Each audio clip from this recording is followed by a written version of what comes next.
أعوذ بالله من الشيطان الرجيم بسم الله الرحمن الرحيم الحمد لله رب العالمين والصلاة والسلام على رسول الله مولانا محمد مصطفى وعلى آله صحبه وسلم مدد يا الله مدد يا رسول الله مدد يا أولي الله أما بعد ceci étant dit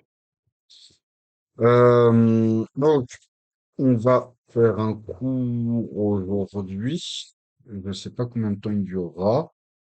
Peut-être que il durera un petit peu plus, il sera peut-être un petit peu plus court, un petit peu comme la dernière fois. Parce qu'en fait, je pense que ce qu'on va commencer à voir la semaine prochaine, je pense qu'il faut vraiment le laisser. Ouais, quoique. Enfin bref, on verra. On verra comment on avance.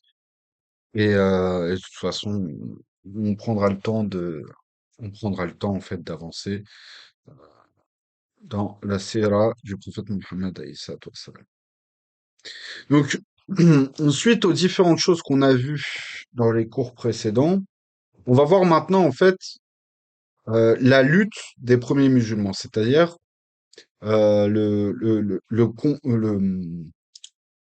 l'effort que faisaient les premiers musulmans pour euh, comment je pourrais dire ça?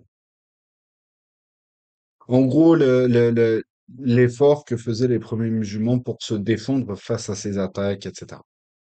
Donc, Bismillah.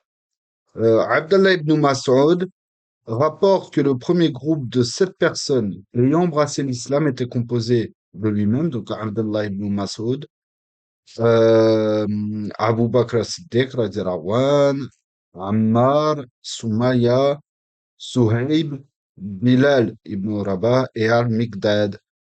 Et il poursuivit ainsi son récit. Donc, Allah Azzawajal protégea le prophète alayhi salatu wassalam par le biais de son oncle. Quant à Abu Bakr, Allah le protégea par le biais de sa tribu, les Banu Quhafa. Et quant aux autres, les Qurayshi les rassemblèrent pour les torturer.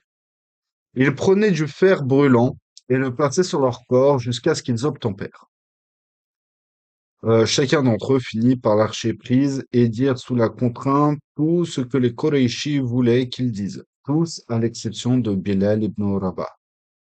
Il considérait que son âme ne valait rien au regard d'Allah, Jalla Jalaluhu, c'est-à-dire qu'il était prêt à sacrifier sa vie. Et il refusa ainsi la moindre concession. Par conséquent, ils concentrèrent tous leurs efforts sur lui. Et il a dit, j'ai vu Bilal remis aux voyous et aux vagabonds de Mecca, qui lui attachèrent une corde autour du cou et le traînèrent dans les rues de la ville, tandis que lui ne cessait de crier Ahadun Ahad pour proclamer l'unicité d'Allah. Et ce récit est rapporté par Ibn Majah dans ses Sunan. Le maître de Bilal était un des personnages les plus odieux de Quraysh, Umayya ibn Khalaf. Il prenait part aux tortures en personne. Il convient ici de noter qu'acquérir et posséder des esclaves à l'époque était quelque chose d'assez coûteux. C'est-à-dire, ce n'était pas tout le monde parmi les Qurayshi qui pouvait posséder des esclaves. C'était parmi euh, les nantis, donc les personnes les plus riches de Quraysh qui pouvaient posséder des esclaves. Ce n'était pas quelque chose de répandu.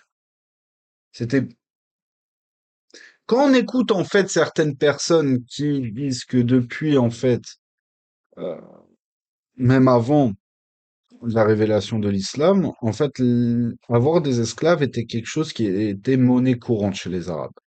Ce qui est pas vrai. Enfin, c'est pas que c'était pas vrai, c'est que c'était quelque chose qui était en fait, qui démontrait en fait avoir des esclaves, avoir des serviteurs, en fait, chez les Arabes, était une certaine forme de prestige social. Parce que l'entretien d'un serviteur, d'un esclave a un certain coût. Ce n- L'esclavage tel qu'il est pensé chez les Arabes et par la suite par les musulmans n'est pas le même type d'esclavage qui est pensé euh, comme on va penser en fait le traitement des esclaves dans la Caraïbe ou dans les Amériques. Ce n'est pas du tout la même chose. L'esclave habitait dans la maison de ses maîtres.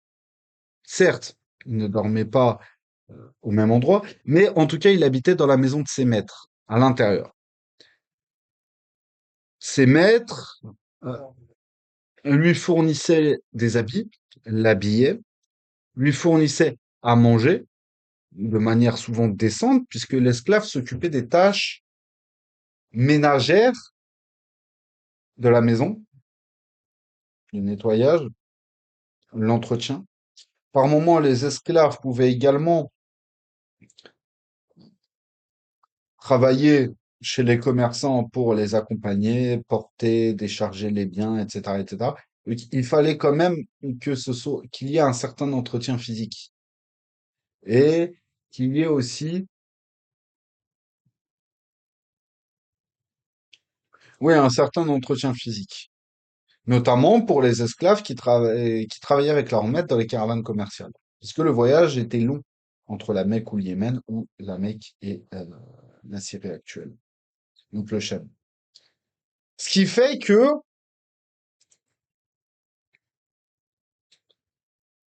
euh, comment je pourrais dire ça?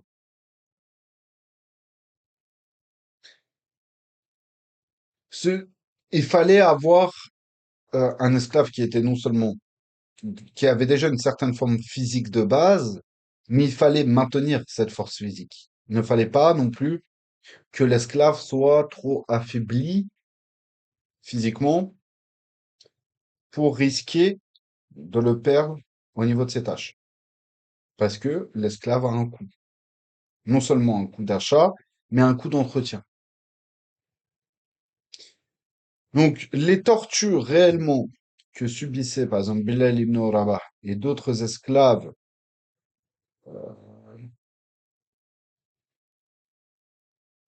par les Quraysh, ce n'est pas tant des tortures et des exactions qu'ils subissent parce que ce sont des esclaves, mais comme on le revient et comme on l'a répété à plusieurs reprises, c'est tout un changement en fait de paradigme social qui vient avec la révélation. Et vu que, autre point aussi que j'ai oublié de préciser, dans la mentalité des Arabes pré-islamiques, euh, l'esclave représente d'une certaine manière son maître, est le représentant de son maître auprès des autres tribus et des autres esclaves. Le but pour son maître n'est pas de se rabaisser,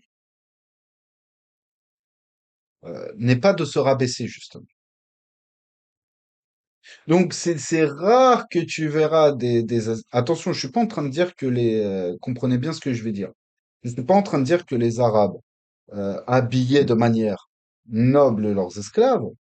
C'est quelque chose peut-être qui est venu plus tard avec l'islam justement. Mais en tout cas, il ne fallait pas imaginer les esclaves tenus par les Arabes comme étant des esclaves qui allaient porter des habits qui allaient porter des haillons, qui allaient porter euh, un petit peu le cliché des habits de jute que l'on retrouvait dans la Caraïbe ou les Amériques. Bien au contraire, bien sûr, sans parler d'habits de luxe, sauf dans de rares cas, mais sans parler d'habits de luxe, sans parler d'habits euh, équivalents à la noblesse de Quraysh, les maîtres achetaient des habits qui ne démontraient pas en fait un manque de prestige social des propriétaires des esclaves, puisque l'esclave est le représentant de son maître. Et c'est pour ça que les tortures que subirent certains compagnons, notamment parmi les esclaves, dont un exemple ici Bilal ibn Rabah, n'est pas tant une réaction qui est due à son statut d'esclave en soi, mais une réaction qui est due au fait que il rabaisse l'image de son maître auprès des autres Koreishi. Voilà pourquoi est-ce que beaucoup parmi les propriétaires d'esclaves, notamment Umayya ibn Khalaf, donc le propriétaire de Bilal ibn Rabah, radiyallahu anhu, euh, a été très très dur dans ses tortures vis-à-vis de Bilal ibn Rabah. Voilà pourquoi même avant sa conversion, Omar ibn al-Khattab radiyallahu anhu, était très dur dans ses exactions sur les esclaves musulmans, etc., etc. Et pas que lui d'ailleurs, et pas que les esclaves musulmans. Et du coup, ça on le verra un petit peu plus tard. C'est pour ça que réellement, il ne faut pas prendre les tortures que subissaient les esclaves musulmans dans les premiers temps de la révélation comme étant des tortures dues à leur statut d'esclave. Mais les tortures étaient dues beaucoup plus au fait que, étant devenus musulmans, ces esclaves-là attaquaient l'image de leur maître. Dans le sens où leur maître n'avait pas suffisamment d'autorité sur eux et n'avait pas suffisamment d'influence sur eux pour les empêcher de devenir musulmans. Une fois que vous avez compris ceci, vous comprenez pourquoi justement cette dureté des Koreishi sur les esclaves, qu'ils soient toujours esclaves ou qu'ils soient alliés entre guillemets, c'est-à-dire euh, esclaves affranchis, restant au service de leurs anciens propriétaires. Sauf que au lieu d'être esclaves et donc d'être payés en habits, en nourriture, en repas, recevaient un salaire pour gérer eux-mêmes leurs besoins. Donc, s'acheter à manger, s'acheter des vêtements, etc. C'est ce qui s'est passé, par exemple, avec la libération de beaucoup d'esclaves dans les Amériques ou les Antilles. Et c'est pour ça, d'ailleurs, que dans le monde musulman, plus tard, certains esclaves, même après affranchissement, restaient au service de leur maître et devenaient, entre guillemets, des travailleurs pour leur maître, des fois quitte à, des fois en restant même en habitant toujours chez leur maître et en devenant non plus des esclaves mais des maolas, parce que ces personnes-là étaient logées, nourries, blanchies, habillées si vous préférez. C'est quelque chose qui est très dans les mœurs arabes, beaucoup plus que dans les mœurs des autres mentalités à l'époque. Justement, le fait que l'esclave étant au-delà d'une propriété de son maître, étant le représentant de son maître, le travailleur de son maître, et donc d'une certaine manière le représentant de son maître auprès de certaines personnes libres comme des autres esclaves, son maître, et sachant que chez les Koreishi, chez les Arabes de la période anté-islamique, posséder un esclave était quelque chose de coûteux, était quelque chose qui était,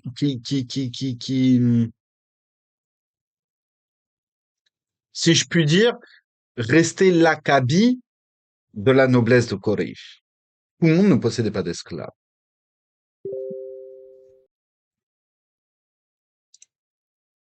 Et c'est toutes ces choses-là qui font que le statut de l'esclave en terre d'islam et chez les Arabes, enfin, plutôt dans un premier temps chez les Arabes et par la suite en terre d'islam, c'est pour ça que le statut d'esclave est un statut, j'ai envie de dire, presque unique dans l'histoire du monde. Bien sûr, il y a aussi, comme on le voit dans nos cours sur l'esclavage, il y a également des exceptions qui Il y a également des exceptions, en fait, sur justement le traitement des esclaves et le statut et les tâches des esclaves. Mais de manière générale, le cadre de l'esclavage en terre d'islam et les possibilités d'élévation sociale, même en restant esclave, étaient beaucoup plus importantes en terre musulmane que dans le reste de la population mondiale. Et, à contrario, l'esclavage industriel en terre d'islam est plutôt une exception, un cadre exceptionnel, plus que dans les autres, plus que dans les autres populations. Et quand on parle d'esclavage industriel, c'est sur le modèle caraïbéen ou américain. C'est-à-dire que les deux cadres, en tout cas, que l'on peut retenir d'esclavage industriel, entre guillemets, en terre d'islam, et le cas des Anges, même si beaucoup de choses sont à remettre en perspective sur le cadre des Anges, etc. Et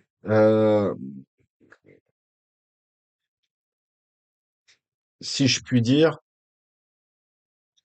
certains esclaves dans les champs de coton égyptiens, euh, courant 19e.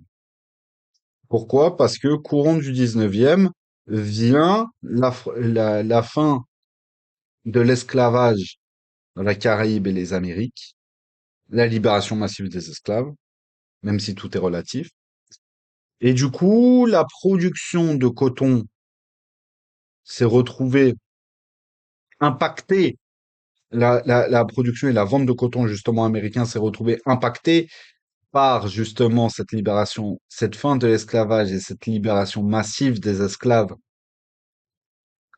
aux États-Unis. Ce qui fait que l'Égypte, qui était aussi également un grand producteur de coton, a pris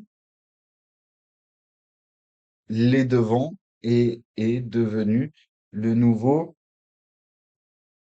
le nouveau pôle, en fait, le nouveau pôle de production de coton mondial. Et pour cela, ils se sont basés sur un modèle d'esclavage industriel, comme on pouvait retrouver aux Amériques. Sauf que c'est quelque chose qui a été massivement condamné par les ulama égyptiens de l'époque, mais également la population civile. Puisque le modèle et le système de l'esclavage en terre d'islam est un modèle tellement particulier que la population musulmane ne comprenait pas, en fait, ce principe d'esclavage industriel. Il faut savoir que si on prend l'exemple des Anges, et après on va reprendre notre cours, pareil, si on prend l'exemple des Anges, euh, les Anges, en fait, ont amené à une des plus grandes révoltes, en fait, de groupes hétérodoxes dans la civilisation, en fait, musulmane. Où c'était, en fait, justement, parmi la révolte des Anges, on pouvait voir se greffer euh, un soutien théologique par les minorités chiites, notamment les Nizaris, et et notamment des Nizaris, mais également certains groupes religieux. Donc, même le rapport, euh, même les deux cadres d'esclavage industriel sur modèle industriel, c'est-à-dire à grande échelle, avec des travaux pénibles et à grande échelle, etc. En terre d'islam, sont deux exceptions, sont des cadres exceptionnels, justement, premier point. Et second point, n'a pas forcément été quelque chose qui était forcément très bien vu auprès des populations locales, pour le cadre de l'Égypte. Pour le cadre des Indes, ça a amené justement à une des plus grandes révoltes et des plus grandes instabilités euh, intra-musulmane qui a marqué justement la civilisation musulmane. Notre Donc, il convient ici de noter qu'acquérir et posséder des esclaves était alors coûteux. Il était donc tout à fait illogique de faire gratuitement du mal à son propre esclave, ce qui montre clairement l'étendue de l'animosité des Koreishi envers l'islam et les musulmans, comme on vient de le voir. Umayya emmenait personnellement Bilal dans le désert pour le placer pour placer un énorme rocher sur sa poitrine et le laisser ainsi au soleil tout le jour durant. Et ce récit est rapporté dans la Sira Nabawiya de Ibn Hisham. Hassan ibn Thabit rapporta bien plus tard que lorsqu'il avait accompli le Hajj depuis Médine, à cette époque, il avait remarqué à quel point Bilal était durement châtié. Et il s'était demandé comment il pouvait encore rester en vie. Amr ibn al-As, de même, rapporta par la suite que les rochers placés sur Bilal étaient si chauds que l'on pouvait y faire cuire de la viande. Avant d'ajouter, j'ai entendu Bilal dire à plusieurs reprises, malgré le rocher sur sa poitrine, je renie Allah al-Uzza et je crois en Allah. Bien des années plus tard, Urwa ibn Zubair, le neveu de la mère des croyants, Aïcha radiallahu anha, narra à ce sujet. Bilal fut torturé par les gens de Mecca, et plus particulièrement par Umayya ibn Khalaf, mais il ne prononça jamais un seul mot pour les satisfaire.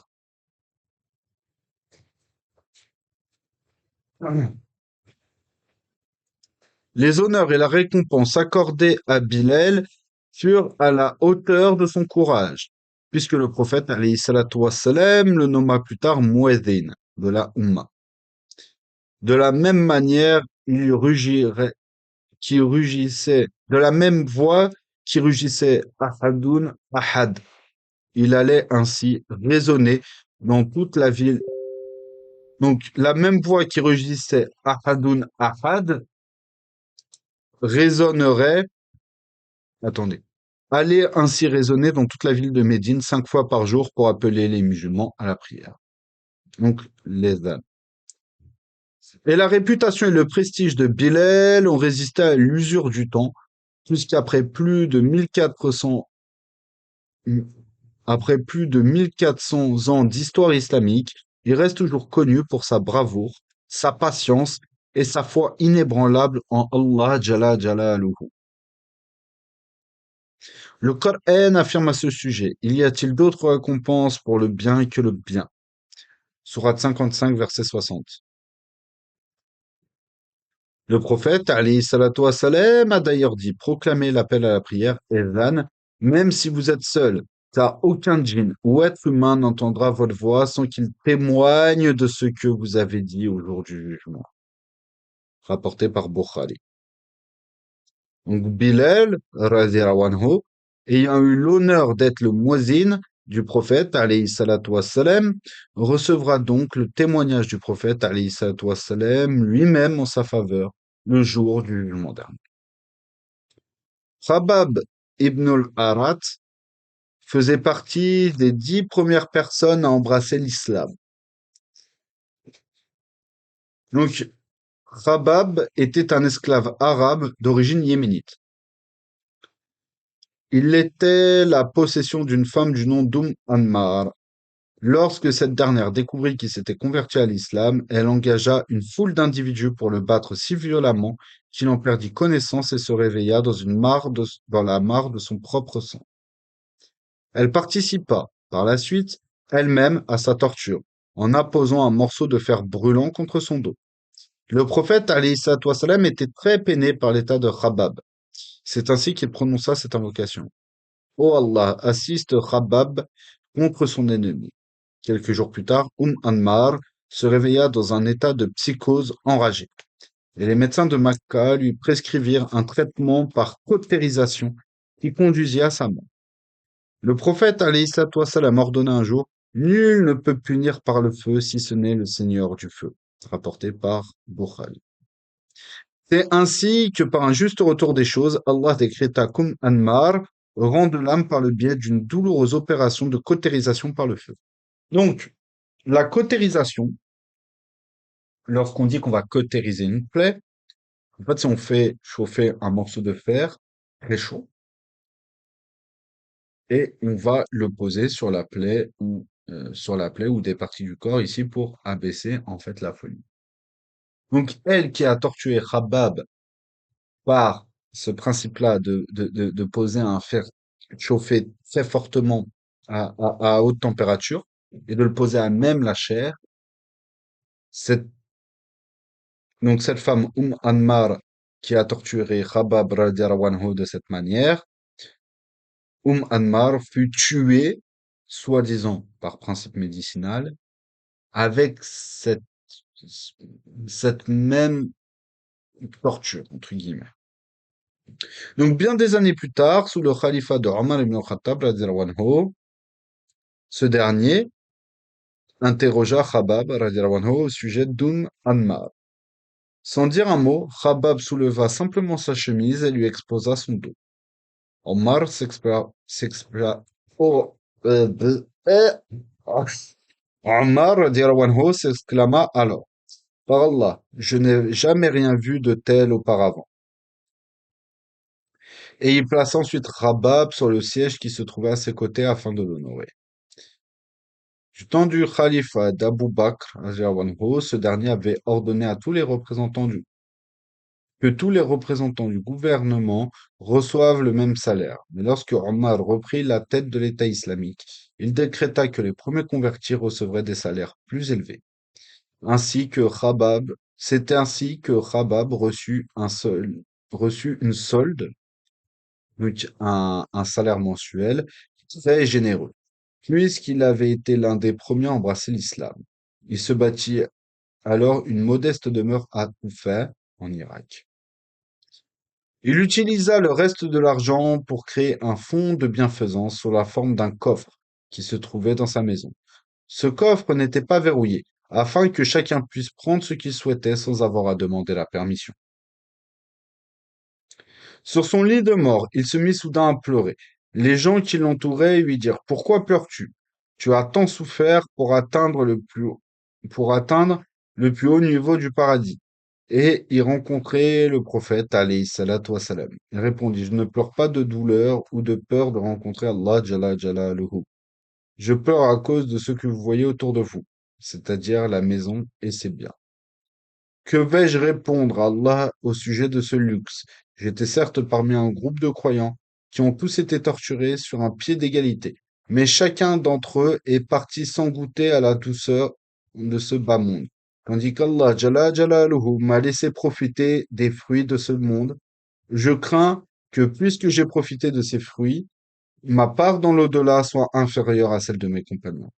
Puis alors qu'il préparait le tissu pour son linceul, c'est-à-dire le kafan, Khabbab radiallahu anhu, éclata à nouveau en sanglots et dit: Par Allah, je me souviens que Hamza, l'oncle du prophète radiallahu anhu, n'avait même pas assez de tissu pour son propre kafan, alors que j'ai ici ce luxueux kafan devant moi. Avec quoi vais-je rencontrer Allah Jalla Jalaluhu? L'histoire de Yassir, de Soumaïa et de leur fils Ammar a captivé le cœur des musulmans, puisque plus d'un millénaire, en raison de leur résistance, depuis plus d'un millénaire, pardon, en raison de leur résistance commune face à des tortures implacables et sans pitié. Ils furent torturés, les uns devant les autres, un élément bien pire que la douleur physique elle-même. Leur torture était si sévère que le prophète alayhi salatu wassalam prononça une invocation spéciale à leur égard. Soyez patients, ô famille de Yassir, car votre place est certes au paradis. Rapporté par Al-Hakim, dans Al-Hakim, Al-Naysaburi, dans Al-Mustadrak. Yassir fut alors brutalement tué et devint ainsi le premier martyr de l'islam. Puis Soumaya explosa de colère après la mort de son mari et blâma courageusement Abu Jahil, malgré son statut d'esclave. Après quoi, Abu Jahil l'assassina à son tour de la manière la plus violente et inhumaine qui soit. Il tua ensuite Mohammed, astaghfirullah, le frère aîné de Ammar, et se tourna vers Ammar, le plus jeune d'entre eux, qui n'avait alors que 15 ans. À ce stade, Ammar fut incapable de supporter la douleur des tortures plus longtemps et succomba aux exigences d'Abu Jahil, en renonçant extérieurement à sa foi. Alors, laissez-moi juste un petit instant.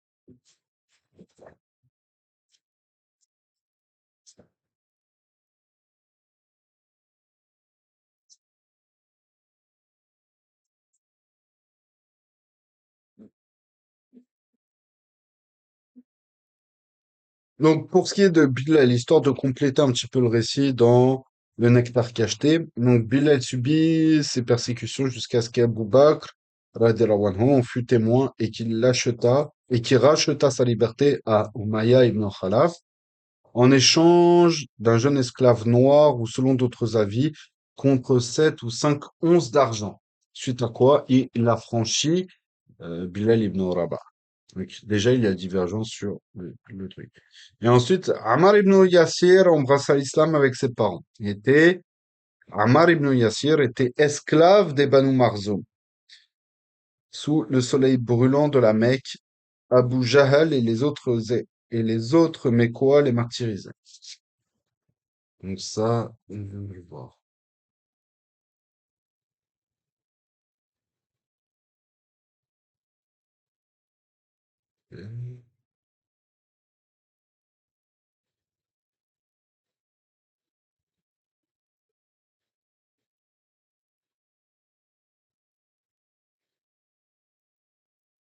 Ouais, c'est ça.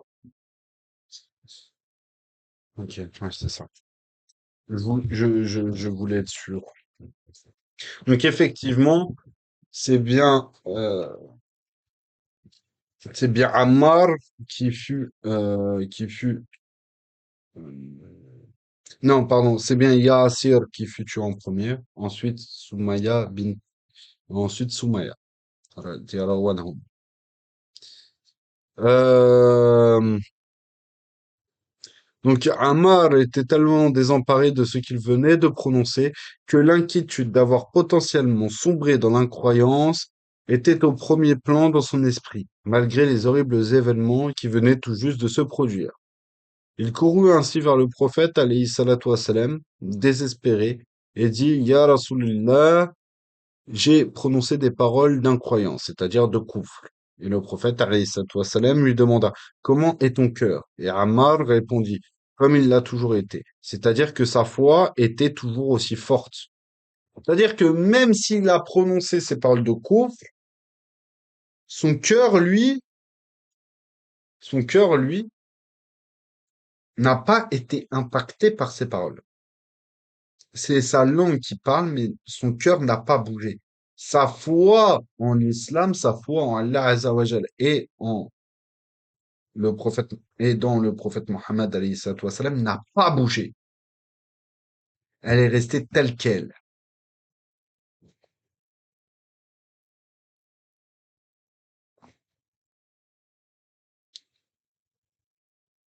Et que ses paroles ne reflétaient pas ce qui se trouvait en son cœur. Donc le prophète alayhi salatu wassalam le rassura alors, il n'avait rien à se reprocher, et lui était même permis de répéter à nouveau ses paroles s'il était à nouveau torturé. Allah Azzawajal révéla ensuite ce verset de la sourate An-Nahl.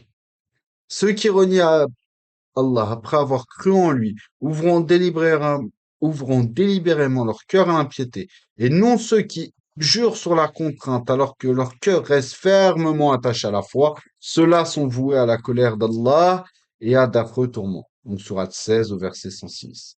Et le prophète alayhi salatu wassalam, ajouta même au sujet de Ammar, son corps est rempli de foi, c'est-à-dire d'iman, jusqu'à son cou, rapporté par Ibn Majah. C'est-à-dire que son âme débordait de foi. Il dit également à son sujet, chaque fois que le fils de Soumaïa, radiallahu anha, est confronté à deux options, il choisit toujours la plus correcte des deux. Et rapporté par Al-Hakim, An-Naysaburi dans Al-Mustadrak. Suhayb Rumi donc le romain, n'était en réalité pas romain. Il était d'origine irakienne, mais il avait été capturé par une armée byzantine durant son enfance et réduit à l'esclavage à Rome. N'ayant pas oublié son héritage arabe, il s'était finalement échappé et avait fui en Arabie avant d'être acheté par Abdallah ibn Jud'an à Mecca. Si ce dernier ne le torturait pas, il n'empêchait toutefois pas Abu Jahl et ses complices de le faire. Malgré tout, au regard de ces derniers, Ibn Jud'an était un maître bien plus indulgent. Il accorda ainsi à Suhaib des responsabilités dans son commerce et lui octroya même son affranchissement dans son testament. À la mort d'Ibn Jud'an, donc, Suhaib, désormais affranchi, émigra à Médine. Mais il fut arrêté par les Koraïchis à la périphérie de Mecca. Il sortit alors son arc et ses flèches et leur dit, vous savez que je suis le plus précis des tireurs, et je promets qu'aucun d'entre vous ne pourra me toucher. Avant que mon épée ne soit pliée et briser vos os et votre sang, et fait écouler votre sang. Les Koréishis ne tentèrent donc pas de l'empêcher de partir, mais ils exigèrent qu'il laisse son argent derrière lui s'il voulait continuer son voyage, et même son cheval, et qu'il continue donc à pied. Souhaib fut ainsi confronté à un choix. Faire demi-tour avec sa richesse et son cheval, ou continuer sa route jusqu'au prophète, alayhi salatu wassalam, sans le sou et à pied. C'est ainsi que Souhaib devint le seul compagnon à avoir effectué la hijra à pied, sans rien d'autre que les vêtements qu'il avait sur le dos. Il atteignit enfin le prophète, alayhi salatu wassalam, à la mosquée de Quba, les cheveux ébouriffés, déshydratés, affamés, rampant presque sur les mains et les genoux. Le prophète, alayhi salatu wassalam, le reçut en personne et essuya la poussière sur lui avant de sourire et de répéter 3 fois. Oh, comme ton commerce a été profitable, Souhaib. Stupéfait, Souhaib répondit, personne n'aurait pu te parler de cette affaire, ya Rasulillah, alayhi salatu wassalam, à exception de Jibril, alayhi salam. C'est alors qu'Allah révéla un sublime verset au sujet de Suhaib ar-Rumi. Il est aussi des hommes qui se sacrifient pour plaire à Allah. Or, Allah est infiniment bon envers ses dévoués serviteurs. Et donc ça, cette source vient de l'imam al-Qurtubi dans son tafsir. Al-Jami' li Ahkam al-Qur'an. Donc un jour, alors que les chefs de Quraysh conversaient avec le prophète alayhi salatu wassalam, d'une manière qui semblait prometteuse, Ebu Jahil intervint en désignant Suhaib, Bilal et Ammar et dit, nous ne pouvons accepter d'être les subordonnés de telles personnes. Alors expulse-les. Non, pardon. Donc la citation d'avant, le verset qui a été révélé par Suhaib, qui a été révélé, pardon, par Allah Jalla Jalaluhu au sujet de Suhaib ar-Rumi et dans la sourate Al-Baqarah, donc la sourate 2, verset 207. Et donc là, ce qu'on vient de voir, donc le récit avec Abu Jahil, par contre, a été rapporté par Al-Qurtubi dans son tafsir. Pardonnez-moi.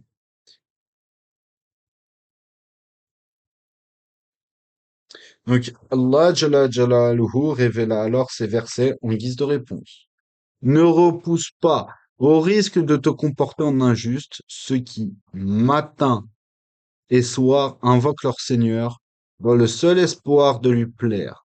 Tu n'auras pas à répondre de leur attitude, pas plus qu'ils n'auront à répondre de tes actes. Surat Al-An'am, Surat 6, au verset 52.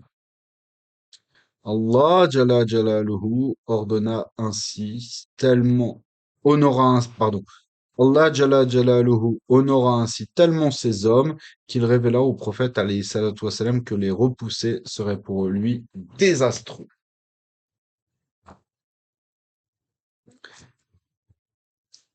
Hmm. Donc, donc, pardon, quand il parle des luttes, quand on parlait des luttes, ici, je sais pas pourquoi d'ailleurs il l'a appelé les luttes, mais c'est en gros, c'est les épreuves, les, les tortures, etc. Toutes ces sujets-là que subirent les compagnons, radiallahu anhum, surtout parmi les premiers convertis. Donc le prophète, maintenant on va parler un petit peu des attaques contre le prophète Mohammed alayhi salatu wassalam, et on va s'arrêter sur ce sujet. Donc le prophète alayhi salatu wassalam était lui-même harcelé et même physiquement attaqué. Ses agressions montèrent en puissance jusqu'à se transformer en tentative d'assassinat. Et c'est les premières tentatives. Et culminèrent au moment de la hijra. C'est-à-dire que à partir de ce moment-là, jusque avant que le prophète Mohammed alayhi salatu wassalam ne fasse la hijra, il y eut plusieurs tentatives d'assassinat. D'accord? Il y eut plusieurs tentatives d'assassinat, plus ou moins violentes et plus ou moins couronnées de succès. Enfin, tout ont échoué, mais c'est-à-dire que certaines euh, auraient pu réellement aller très loin. Ça, on le verra progressivement.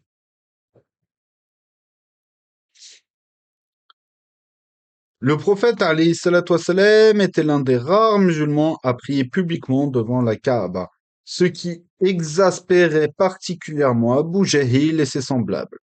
Un jour, ce dernier déclara ainsi: Je jure par Allah et Al-Uzza que si je revois cet homme, je mettrai mon pied sur sa nuque et je mettrai du sable sur lui. Pour rappel,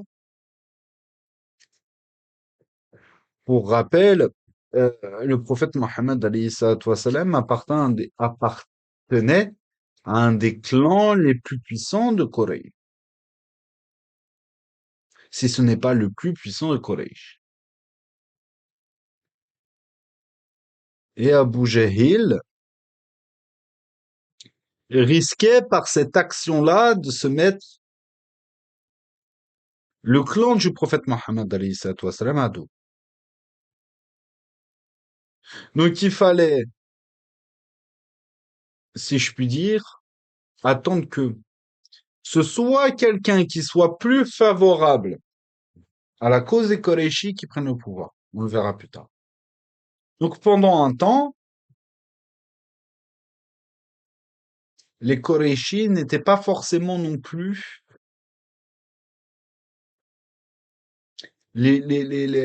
étaient durs, attention, avec le prophète Muhammad alayhi salatu wassalam, mais ne pouvaient pas se permettre le même genre de comportement qu'ils avaient vis-à-vis d'autres musulmans, libres ou esclaves. Ils ne pouvaient pas le torturer de la même manière. Ils ne pouvaient pas l'attaquer de la même manière. Mais ils l'attaquaient quand même. Parce que c'était le leader des musulmans. Mais étant donné que, en tant que leader des musulmans, et en tant que,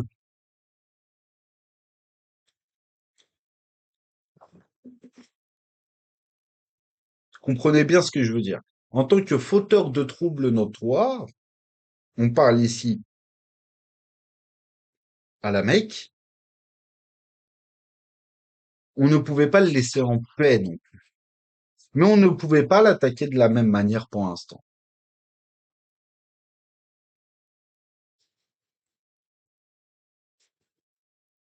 Plus tard dans la journée, le prophète alayhi salatu wassalam commença alors à prier devant la Kaaba et Ebu Jahil marcha vers lui. Cependant, alors qu'il s'approchait, il s'arrêta brusquement et se mit à marcher à reculons, tout en repoussant frénétiquement l'air devant lui. Interrogé à ce sujet, il a dit: J'étais sur le point de lui marcher dessus, lorsque j'ai vu un puits enflammé au-dessus duquel se trouvaient des ailes massives. Le prophète alayhi salatu wassalam expliquera plus tard que ces ailes appartenaient à des anges, et que si Ebu Jahil avait fait un pas de plus, il aurait été taillé en pièces. Donc, les deux récits que l'on vient de voir sur la promesse de Abu Jahil et l'histoire avec l'ange sont rapportés tous les deux dans l'authentique, donc le Sahih de l'imam Muslim. Allah Jalla Jalaluhu révéla ensuite à la fin de la sourate Al-Alaq: en vérité, un homme se montre hautain dès qu'il se croit au-dessus du besoin, oubliant qu'il fera retour à son Seigneur. N'as-tu pas vu cet impie qui prétend interdire à un serviteur d'Allah d'accomplir la prière, alors qu'il se contente de suivre le droit chemin et d'inciter les personnes à craindre Allah, tandis que cet impie renie la vérité et se détourne de la foi? Ne sait-il donc pas qu'Allah le voit? S'il ne cesse pas, nous le traînerons par le toupet d'un menteur et d'un pécheur invétéré. Qu'il fasse alors appel à tous ses partisans. Nous ferons appel aux anges du châtiment. Ne l'écoute pas, mais par la prière, rapproche-toi. Surat Al-Alaq, versets 6 à 19. Donc, surat 96. Comme nous l'avons précédemment mentionné, les ennemis du prophète alayhi salatu wassalam étaient de deux types. Le premier était constitué d'hommes tels que Omar ibn al-Khattab, Amr ibn al-As, qui s'opposaient initialement à l'islam, mais le firent avec dignité, sans avoir recours à des tactiques viles et répugnantes, même s'ils pouvaient être très durs dans leur opposition à l'islam et aux musulmans. Faut pas oublier que Omar ibn al-Khattab était quelqu'un de très dur, avec un caractère très dur, et qui en plus de cela était quelqu'un de très fort physiquement. Et donc les tortures qu'il assénait étaient violentes. On rapporte un récit de Omar ibn al-Khattab, je pourrais plus vous dire de tête comme ça où est rapporté ce récit, mais on rapporte que Omar ibn al-Khattab torturait une musulmane de son clan et donc la fouettait et au bout d'un moment il s'arrête, voyant qu'elle n'abjurait pas, qu'elle n'apostasiait pas, donc s'asseyait et s'arrêta justement de la fouetter. Et il l'interpella en ces termes, dans le sens, ne crois pas que je m'arrête par clémence à ton égard. Je m'arrête parce que je suis fatigué. Tu m'as fatigué. C'est-à-dire que Omar ibn al-Khattab, tellement il a tapé cette femme qui n'apostasiait pas, qui n'abjurait pas de sa foi, qu'il en est venu à être fatigué de la torturer avant cette femme-là qui était torturée. Comprenez la dinguerie ici. Comprenez la dinguerie. Mais Omar ibn Khattab et Amr ibn al-As sont devenus parmi les musulmans et les compagnons les plus importants aujourd'hui.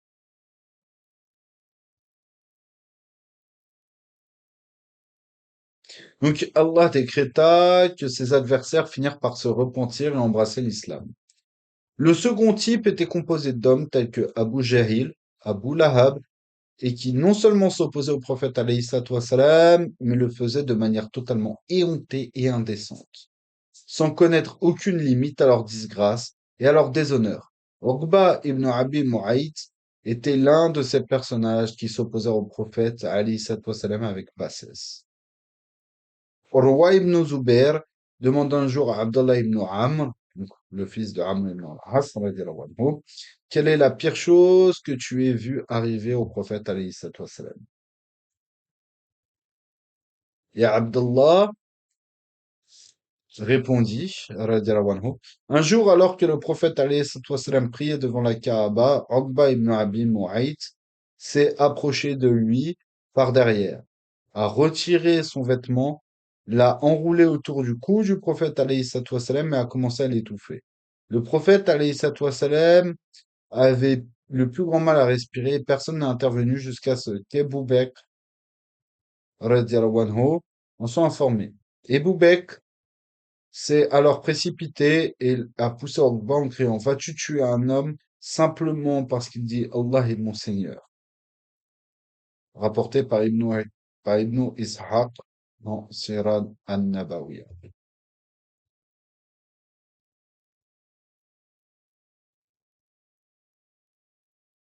Allah Jalla Jalaluhu honora ensuite Abu Bakr radhiyallahu anhu, avec la même formulation au mot près. Vas-tu tuer un homme simplement parce qu'il dit Allah est mon Seigneur, alors qu'il s'est présenté à toi avec des preuves claires de ton Seigneur? Sourate Ghafir, sourate 40 au verset 28.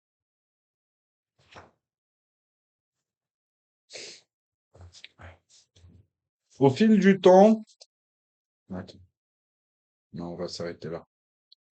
On va s'arrêter là, on va y garder la suite pour la prochaine fois. Oh, quoique, pas très.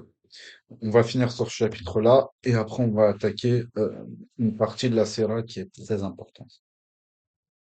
Notamment parce que cette partie de la Sira, justement, nous permettra de répondre à certains groupes islamophobes qui calomnient l'islam, qui mentent sur l'islam, qui mentent sur la prédication musulmane et surtout sur notre noble prophète alayhi salatu wassalam. Donc, au fil du temps, l'intensité des persécutions s'accrut et les actes de violence et d'agression se multiplièrent. La nouvelle finit par se répandre que les Koraïchis projetaient d'assassiner le prophète alayhi salatu wassalam. Un voisin avertit ainsi Fatima radhiyallahu anha, la fille du prophète Mohammed alayhi salatu wassalam, qu'il l'en informe. Ce à quoi il sallallahu alayhi wa sallam répondit: Ma chère fille, va me chercher de l'eau. Le prophète alayhi salatu wassalam accomplit ses ablutions, prononça des doigts, donc des invocations et des supplications, et se dirigea vers la Kaaba. Ses ennemis s'y trouvaient déjà armés et prêts à le tuer, mais ils furent tous soudainement paralysés. Que leur visage soit maudit. Le prophète alayhi salatu wassalam leur rejeta alors de la poussière au visage et dit que leur visage soit maudit, rapporté par l'imam Ahmed dans son Mousnad. Chacun de ces hommes serait alors tué plus tard lors de la bataille de Badr. Mais en fait, comprenez bien, et ça on le verra plus en détail par la suite, mais comprenez bien que la bataille de Badr est peut-être euh, un tournant, est vraiment un tournant en fait dans l'histoire de la Sira, des rapports entre les musulmans et les Qurayshis, et un tournant dans la prédication et dans l'expansion de l'islam. Et ça, on le développera lorsqu'on parlera de la bataille de Badr.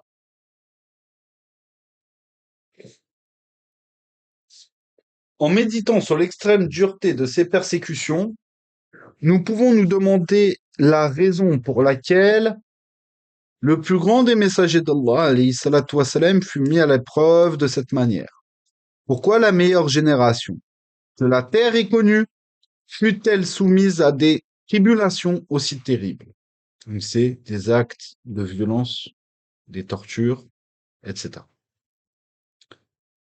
Allah rappelle ici aux croyants que nous n'avons pas été créés pour vivre dans le confort sur terre. Le but de notre création est ainsi d'être éprouvés, afin de nous préparer à l'au-delà. Allah Jalla Jalaluhu dit ainsi dans le Coran: c'est lui alors que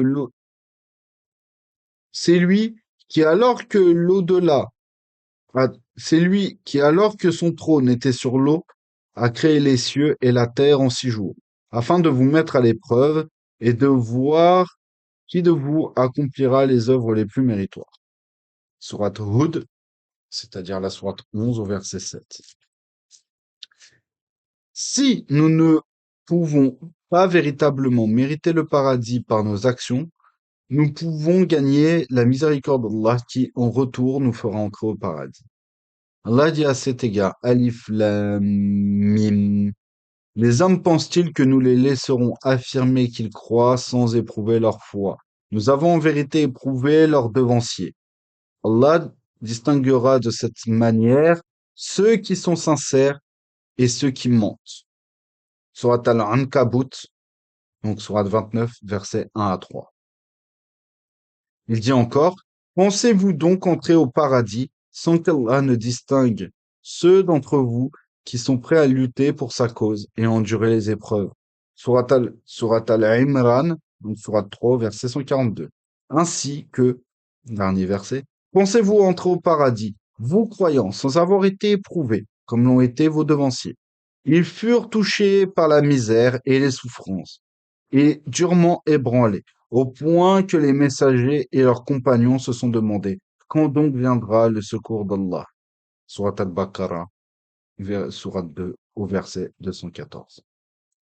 Khabbab lui-même, qui demeura inébranlable et imperturbable face aux plus rudes des tortures, se sentit momentanément découragé et demanda au prophète alayhi salatu wassalam combien de temps encore, ô messager d'Allah, pendant combien de temps encore serons-nous torturés de la sorte? Tu es le messager d'Allah. Pourquoi ne demandes-tu pas à Allah de nous aider?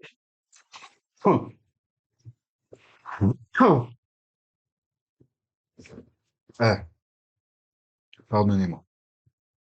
Donc tu es le messager d'Allah, Jalla Jalaluhu. Pourquoi ne demandes-tu donc pas à Allah de, de nous aider? Le prophète alayhi salatu wassalam était alors appuyé contre la Kaaba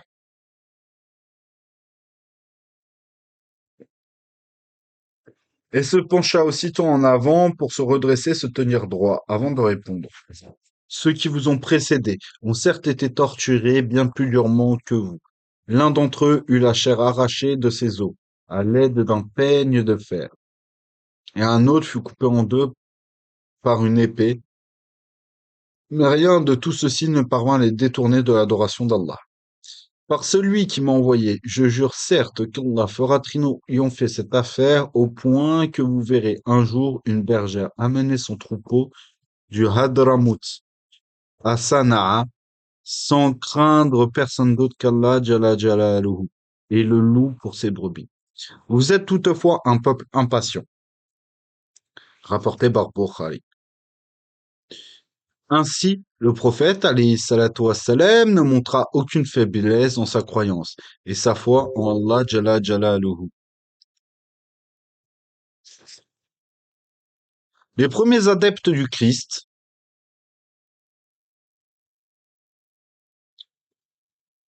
les premiers adeptes du Christ avaient en effet subi un sort similaire, endurant des tortures et des persécutions, tout aussi sévères, et tous les prophètes et les croyants vertueux du passé avaient été éprouvés par Allah Jalla Jalaluhu en fonction de leur stature et de leur piété. Même les messagers d'Allah Jalla Jalaluhu alayhim salam devaient prouver leur dévotion envers le Tout-Puissant. Subhanahu wa Subhanallah wa ta'ala. Le niveau et le statut d'un musulman aux yeux d'Allah peuvent être mesurés à l'aune de l'intensité de ses épreuves et de ses luttes et la patience dans le cadre de ces derniers. Allah Jalla Jalaluhu dit ainsi dans le Coran, le plus noble d'entre vous aux yeux d'Allah est certes le plus vertueux. Surat al-Hujurat, donc les appartements, non, pardon, Sourate 49 au verset 13. Pourquoi j'ai lu les appartements? Donc, Sourate 49 au verset 13. Les compagnons détiennent le statut le plus élevé en islam en raison de leur combat sans égal sur le sentier d'Allah Jalla Jalaluhu. Et même parmi les compagnons, il existe différents niveaux. Ceux qui ont embrassé l'islam à Mecca et enduré ces épreuves ont leur propre niveau supérieur à ceux qui ont accepté l'islam plus tard. Allah Jalla Jalaluhu dit à cet égard, ceux d'entre vous qui ont offert leurs biens et lutté pour la cause d'Allah avant la victoire ne sauraient être comparés à ceux qui l'ont fait après. Les premiers occupent un rang bien plus élevé auprès d'Allah, mais à chacun il promet une belle récompense. Surat Al-Hadid 57 au verset 10. On s'arrête là pour aujourd'hui. Mm. Et ce qu'il faut prendre en compte ici dans tout ce qu'on vient de voir, c'est que même nous, à notre échelle, ce qu'on peut euh, subir comme épreuve n'est rien comparé à ce que les compagnons ont pu subir. Comprenez bien, pour l'instant, je dis bien pour l'instant, je dis pas que ça ne peut pas arriver. Je ne dis pas que ça ne peut pas arriver. Ça paraît peu probable puisque les mentalités, les mœurs ont changé. Mais les épreuves que nous subissons aujourd'hui en tant que musulmans euh, sont des épreuves, par exemple, ici dans la diaspora occidentale. Et je le dis, et je le dis, je ne pense pas qu'on atteindra des degrés de violence comme l'ont pu subir les compagnons. Je ne pense pas. Mais il est vrai que les épreuves que l'on subit sont des épreuves qui ont été déjà vécues et déjà subies par les Sahaba. Donc nous n'avons pas entre guillemets à nous plaindre. Une situation que nos devanciers ont subi avant nous et qui était même beaucoup plus violente que nous. Mais il faut justement se rappeler de ce genre d'histoire et de ces récits-là pour bien au contraire que l'on se rappelle l'endurance que l'on doit avoir vis-à-vis de ces différentes épreuves. La patience, la fermeté dans notre foi, la spiritualité, l'élévation spirituelle, l'éducation spirituelle que l'on doit avoir dans ce genre de situation. Il faut méditer sur la sira. Et c'est pour ça que la sira est un guide, comme le Coran est un guide, comme la sira est un guide, la, la sunna, excusez-moi, la sira est un guide spirituel pour nous, ainsi qu'un guide légal, etc., etc. Mais elle est aussi un guide spirituel. Pourquoi? Parce que se reposer dans ces récits, méditer sur ces récits, le comparer à notre situation, nous permet d'aborder de manière sereine, naam, ce qui, si je puis dire,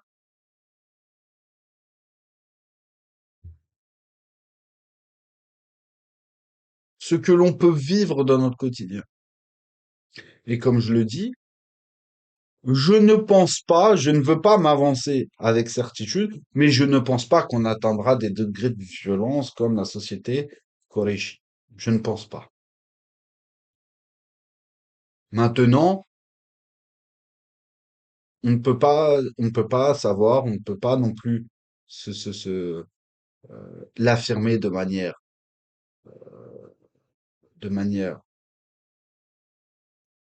aussi ferme, parce au final, nous, on ne peut pas lire le cœur des gens, mais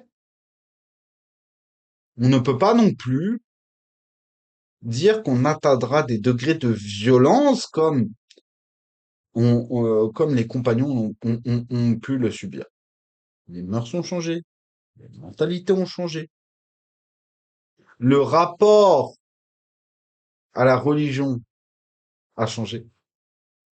C'est-à-dire que maintenant, l'islam, historiquement parlant, c'est quelque chose qui est un fait, qui est avéré, qui est digéré. On n'est plus dans quelque chose de nouveau, qui vient amener une révolution complète des mœurs, une révolution complète d'une société. C'est-à-dire que l'islam aujourd'hui est connu depuis 15 siècles. Mais ce qu'il faut comprendre, c'est quoi? C'est que, qu'on le veuille ou non, L'impact de la diaspora musulmane aujourd'hui en France est un impact qui est à son échelle, et je dis bien à son échelle, qui à son échelle en fait est comparable à l'impact qu'ont eu les premiers musulmans et les premiers temps de la révélation à la Mecque. La France n'est pas du tout dans un paradigme aujourd'hui religieux, bien au contraire. Et ce qui fait que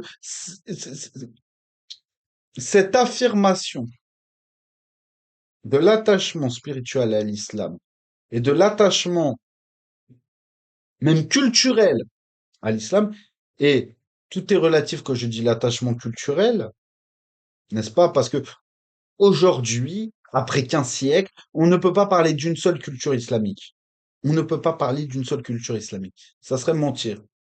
Fabriquer un islam, fabriquer une culture islamique unibloc, c'est impensable. Donc, mais là, ici, on va parler de la culture de la Ummah, donc composée de différentes nations, de différentes populations. Donc, la culture de la Ummah musulmane aujourd'hui est une révolution pour une mentalité très occidentale, très matérialiste, qui s'est écartée du fait religieux et du fait spirituel. Aujourd'hui, nous sommes dans un matérialisme et un consumérisme qui est marquant. Nous ne sommes plus dans une volonté, au contraire, d'élévation spirituelle. Bien au contraire. Donc, toutes ces questions-là, aujourd'hui, amènent une forme de révolution, en fait, au niveau des mœurs, ici en Occident. Et cette révolution et ce changement de paradigme dans les mœurs occidentales nous amène, justement, à une répression. Qu'on le veuille ou non, on peut toujours faire le parallèle, toute proportion gardée, entre ce que la diaspora musulmane peut subir, d'accord, et ce que subirent les compagnons dans les premiers temps de l'islam. Bien sûr, comme je le dis, je le répète, toute proportion gardée. C'est pour ça que comprenez bien que se remettre régulièrement dans la sira, réviser régulièrement la sira, étudier régulièrement la sira est un rappel pour ceux qui méditent, est un rappel, comme le Coran, pour ceux qui savent. Puisque lorsque tu connais et que tu te plonges et que tu te plonges, tu te penches, tu étudies la sira et que tu prends du recul sur l'actualité, sur beaucoup de choses, qu'est-ce qui se passe? Qu'est-ce qui se passe? Euh,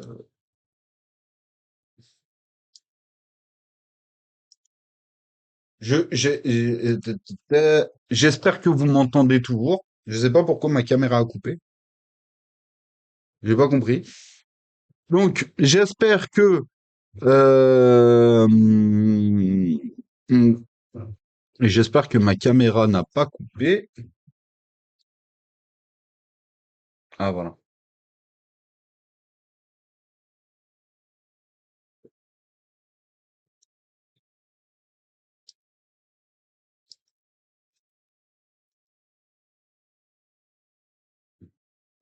Hum. Non, c'est pas grave. On va continuer comme ça. Donc, en tout cas, voilà. Essayez de temps en temps, au-delà des cours que l'on peut avoir ensemble, essayez même vous, à votre échelle, de vous reposer dans la série. Même si des fois, en regardant par exemple la série Omar, je trouve que la série Omar, en fait, est peut-être une des séries qui parle est peut-être un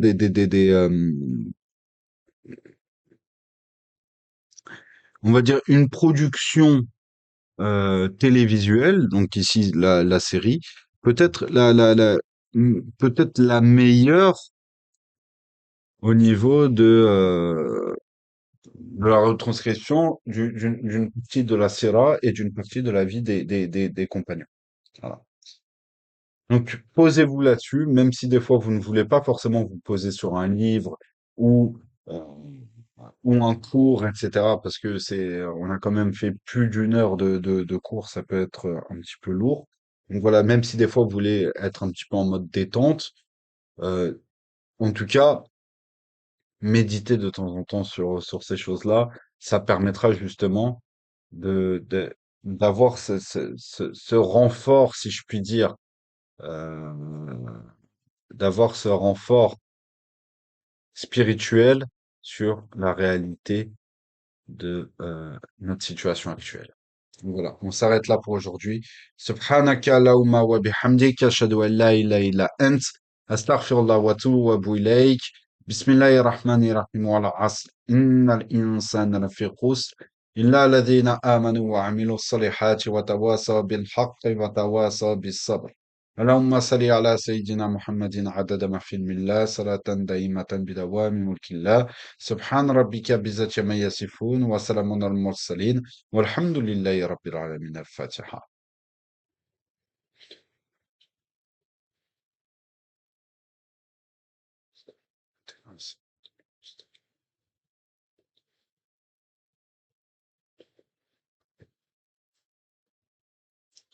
السلام عليكم